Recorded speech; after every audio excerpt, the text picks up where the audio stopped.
వచ్చి తీరుతుంది. వచ్చింది గవర్నమెంట్ వచ్చిన తర్వాత ప్రతి కార్యకర్తల్లో కూడా ఒక్కొక్క సూర్యప్రకాష్ రెడ్డిగా మారి మీరందరూ విజృంభించి తెచ్చుకోవాల్సినటువంటి అవసరం ఉంది. ఇవాళ అధిష్టానం ఏం చెప్పినా కూడా ఎందుకు తల వంచారంటే కానీ పార్టీ ఉన్నాం కాబట్టి మనకి వేరే ఎత్తేది లేదు. ఒకసారి మనం కాంగ్రెస్ నుండి వచ్చే బయటికి మనం వేరే పార్టీకి పోలేము.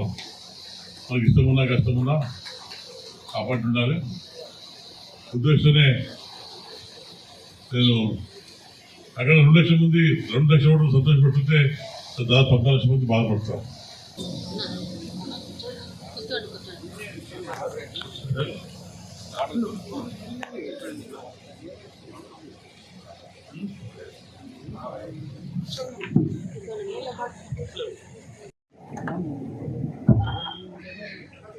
అన్నగారు అయినటువంటి కోట జయసూర్యప్రకాష్ రెడ్డి సార్ గారి అనుచర వర్గం అంతా ఇక్కడికి వచ్చి ఈ సమావేశానికి నన్ను ఆత్మీయంగా పిలిచి ఈ సమావేశాన్ని ఏర్పాటు చేసేందుకు ముఖ్యంగా మీ అందరి తరఫున నా తరఫున ముందు జయసూర్యప్రకాష్ రెడ్డి సార్ గారికి తల వంచి నేను నమస్కరిస్తున్నాను.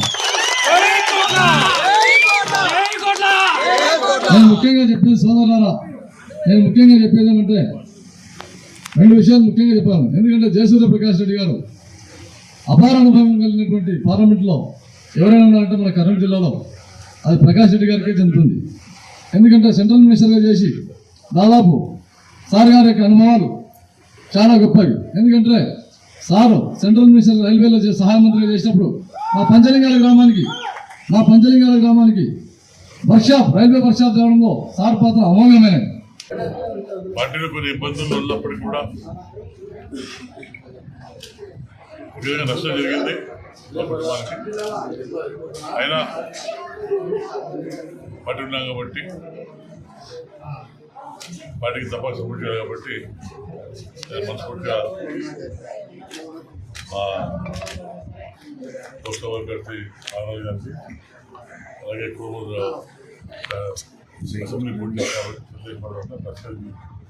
వస్తుందా మా ఉద్యోగం అంతా సపోర్ట్ చేస్తుంది.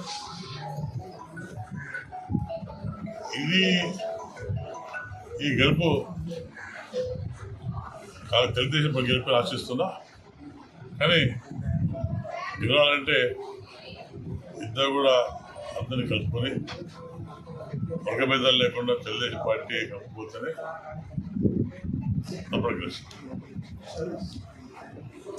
అంతా నేపాలి అని ఆశిస్తాం. ఎక్కడ పార్టీని దృష్టి పెట్టుకొని గ్రామంలో అన్ని దూరం కలుపుకోకపోతే తప్పగా వ్యవస్థ అది ఇదే ఆయన మీద ఆధారపడి నేను బాగా చెప్పాను. బాబు చాలా మంది పోతారని చెప్పి యాక్చువల్గా దాదాపు రోడ్డు మొత్తం ఖాళీ అవుతున్నాయి. నేనే వాళ్ళతో నేనే వాళ్ళతో కాబట్టి ఎవరు కూడా నా మాట మీద పెట్టారు. పార్టీకి అవసరం ఈ పార్టీకి గుర్తించారు. మాకు కావాల్సిన పార్టీ గెలవాలి. వస్తే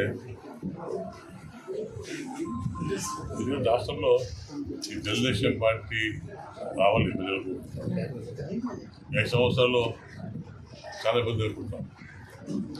గ్రామాలు ముఖ్యంగా మహిళలు నాకు దినమో నేను రికార్డు చూస్తే మహిళలకు చాలా అన్యాయం జరిగింది. ముఖ్యంగా నేను గతంలో పార్టీ కాంగ్రెస్ నుంచి తెలుగుదేశం వచ్చినప్పుడు కొన్ని ఈ ప్రాంతాల వాళ్ళకి కొన్ని కామెంట్ చేశాను. వేదావతి దేవల కలిసి అది చేశాను. ఈరోజు అనుకోకుండా కొన్ని బస్సులు నేను దూరం పోషిస్తాను కాబట్టి తప్పకుండా గెలిచాక అది నా బాధ్యతగా రైతు బిడ్డగా రైతు సమానం తెలుసు కాబట్టి నేను వాళ్ళకి మా రైతులకు అండగా ఉంటాను. తప్పకుండా పార్టీ గెలుస్తుంది. గెలిచి వెంటనే ఏవైతే బాబు చేసి మా ఈ ప్రాంతాల్లో తప్పకుండా కంప్లీట్ చేస్తాను. సమస్య లేదు రైతులకు. నేను ఎప్పుడు మీ అంటూ ఉంటాను,